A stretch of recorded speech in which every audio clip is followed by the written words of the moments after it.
नमस्कार साथियों, स्वागत है आप सभी का आपके अपने YouTube channel Rathore academy by Rohit Rathore में। आज की इस वीडियो में लेकर आए हैं जनरल नॉलेज के टॉप 30 क्वेश्चन जो आपकी आगामी सभी परीक्षाओं के लिए हेल्पफुल होने वाले हैं। तो चलिए दोस्तों, लेते हैं आज का पहला प्रश्न। पहला प्रश्न है, सबसे बड़ा न्यायिक क्षेत्र किस उच्च न्यायालय का है? बताइए दोस्तों राइट आंसर। सबसे बड़ा न्यायिक क्षेत्र किस उच्च न्यायालय का है? तो इस क्वेश्चन का सही जवाब है गुवाहाटी उच्च न्यायालय, यानी कि ये ऑप्शन करेक्ट हो जाएगा। अगला प्रश्न है, निम्नलिखित में से कौन सी भाषा संविधान की 8वीं अनुसूची में नहीं है? बताइए फ्रेंड्स राइट आंसर। निम्नलिखित में से कौन सी भाषा संविधान की 8वीं अनुसूची में नहीं है? तो इस क्वेश्चन का राइट आंसर है फारसी, यानी कि बी ऑप्शन करेक्ट हो जाएगा। फारसी भाषा संविधान की 8वीं अनुसूची में नहीं है। अगला प्रश्न है, निम्नलिखित में से संविधान का कौन सा भाग संशोधित नहीं किया जा सकता? बताइए दोस्तों राइट आंसर क्या है। मोस्ट इंपॉर्टेंट क्वेश्चन है, बार बार परीक्षा में पूछा जाता है। निम्नलिखित में से संविधान का कौन सा भाग संशोधित नहीं किया जा सकता? तो इस क्वेश्चन का राइट आंसर है न्यायिक समीक्षा, यानी कि सी ऑप्शन करेक्ट हो जाएगा। न्यायिक समीक्षा को संशोधित नहीं किया जा सकता। अगला प्रश्न है, भारतीय संविधान में संशोधन का प्रस्ताव किस देश के संविधान से लिया गया? बताइए दोस्तों राइट आंसर। भारतीय संविधान में संशोधन का प्रस्ताव किस देश के संविधान से लिया गया है? तो इस क्वेश्चन का राइट आंसर है दक्षिण अफ्रीका, यानी कि ए ऑप्शन करेक्ट हो जाएगा। अगला प्रश्न है, राष्ट्रीय वरिष्ठ नागरिक परिषद का अध्यक्ष कौन होता है? बताइए दोस्तों राइट आंसर। राष्ट्रीय वरिष्ठ नागरिक परिषद का अध्यक्ष कौन होता है? तो इस क्वेश्चन का सही जवाब है सामाजिक न्याय और अधिकारिता मंत्री, यानी कि सी ऑप्शन करेक्ट हो जाएगा। अगला प्रश्न है, मतदान निगरानी प्रणाली पहली बार किस राज्य में लागू की गई? बताइए साथियों राइट आंसर। मतदान निगरानी प्रणाली पहली बार किस राज्य में लागू की गई? तो इस क्वेश्चन का राइट आंसर है गोवा, यानी कि बी ऑप्शन करेक्ट हो जाएगा। मतदान निगरानी प्रणाली पहली बार भारत में गोवा में लागू की गई थी। अगला प्रश्न है, ईवीएम में अधिकतम कितने प्रत्याशी हो सकते हैं? बताइए दोस्तों right answer. Most important question है, ईवीएम में अधिकतम कितने प्रत्याशी हो सकते हैं? तो इस क्वेश्चन का राइट आंसर है 64, यानी कि डी ऑप्शन करेक्ट हो जाएगा। अधिकतम 64 प्रत्याशी हो सकते हैं। अगला प्रश्न है, निम्नलिखित में से कौन सा संविधान संशोधन विधेयक नागरिकों को सहकारी समितियों का गठन करने का मौलिक अधिकार प्रदान करता है? बताइए साथियों राइट आंसर क्या है। तो इस क्वेश्चन का राइट आंसर है 111, यानी कि बी ऑप्शन करेक्ट हो जाएगा। अगला प्रश्न है, AFSPA पहली बार कहाँ लगाया गया? बताइए साथियों राइट आंसर क्या है। आपके ऑप्शन है मणिपुर, ऑप्शन बी पूर्वोत्तर राज्यों, option C Punjab, option D Jammu Kashmir. तो इस क्वेश्चन का राइट आंसर है पूर्वोत्तर राज्यों में, यानी कि बी ऑप्शन करेक्ट हो जाएगा। अगला प्रश्न है, संविधान की 8वीं अनुसूची में कितनी भाषाएं हैं? बताइए दोस्तों राइट आंसर। संविधान की 8वीं अनुसूची में कितनी भाषाएं हैं? मोस्ट इंपॉर्टेंट क्वेश्चन है। तो इस क्वेश्चन का राइट आंसर है 22, यानी कि डी ऑप्शन करेक्ट हो जाएगा। संविधान की 8वीं अनुसूची में 22 भाषाएं हैं। अगला प्रश्न है, सुप्रीम कोर्ट की सर्किट बेंच कहाँ है? बताइए दोस्तों राइट आंसर। सुप्रीम कोर्ट की सर्किट बेंच कहाँ है? आपके ऑप्शन है Chennai, option B Mumbai, option C Kolkata, option D इनमें से कोई नहीं। तो इस क्वेश्चन का राइट आंसर है इनमें से कोई नहीं, यानी कि डी ऑप्शन करेक्ट हो जाएगा। सुप्रीम कोर्ट की सर्किट बेंच दिल्ली में है, तो इसका सही जवाब इनमें से कोई नहीं हो जाएगा।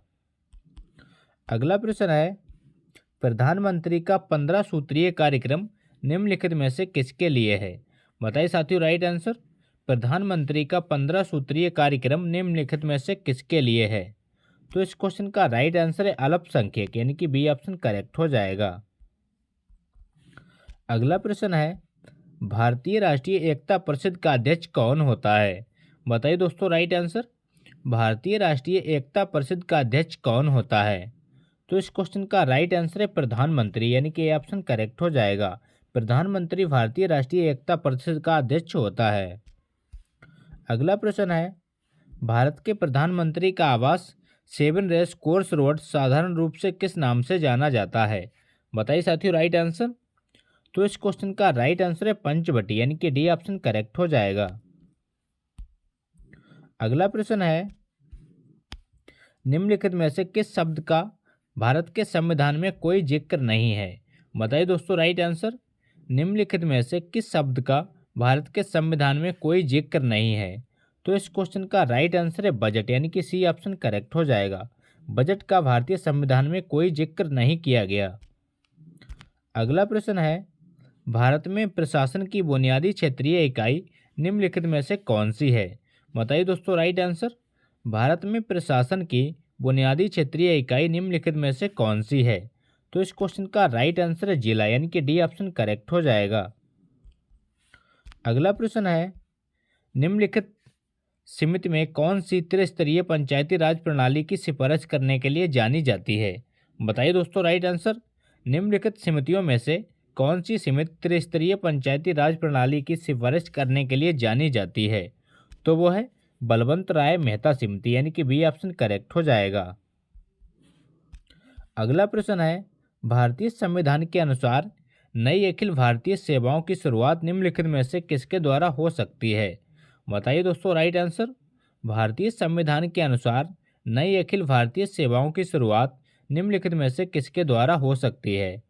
तो इस क्वेश्चन का राइट आंसर है राज्यसभा, यानी कि ए ऑप्शन करेक्ट हो जाएगा। राज्यसभा के द्वारा हो सकती है। अगला प्रश्न है, कर्नाटक की राजधानी कौन सी है? बताइए दोस्तों राइट आंसर। कर्नाटक की राजधानी कौन सी है? तो इस क्वेश्चन का राइट आंसर है बंगलुरु, यानी कि बी ऑप्शन करेक्ट हो जाएगा। कर्नाटक की राजधानी बंगलुरु है।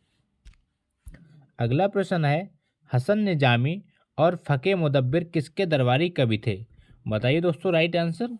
हसन निजामी और फकीह मुदब्बिर किसके दरबारी कवि थे? मोस्ट इंपॉर्टेंट क्वेश्चन है। तो इस क्वेश्चन का सही जवाब है कुतुबुद्दीन ऐबक, यानी कि बी ऑप्शन करेक्ट हो जाएगा। याद रखिएगा कुतुबुद्दीन ऐबक के दरबारी कवि थे। अगला प्रश्न है, मोहम्मद गौरी ने पहली बार भारत पर आक्रमण कब किया? बताइए साथियों राइट आंसर। मोहम्मद गौरी ने पहली बार भारत पर आक्रमण कब किया था?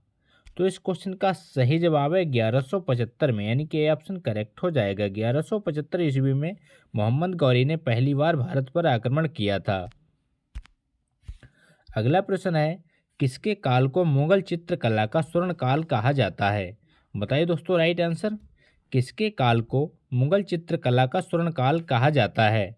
तो इस क्वेश्चन का राइट आंसर है जहांगीर, यानी कि ए ऑप्शन करेक्ट हो जाएगा। जहांगीर के काल को मुगल चित्रकला का स्वर्ण काल कहा जाता है। अगला प्रश्न है, किसका काल मुगल वास्तुकला का स्वर्ण काल कहा जाता है? बताइए दोस्तों right answer. Most important question है, बार बार परीक्षा में पूछा जाता है। किसका काल मुगल वास्तुकला का स्वर्ण काल कहा जाता है? तो इस क्वेश्चन का राइट आंसर है शाहजहां, यानी कि बी ऑप्शन करेक्ट हो जाएगा। शाहजहां के काल को मुगल वास्तुकला का स्वर्ण काल कहा जाता है।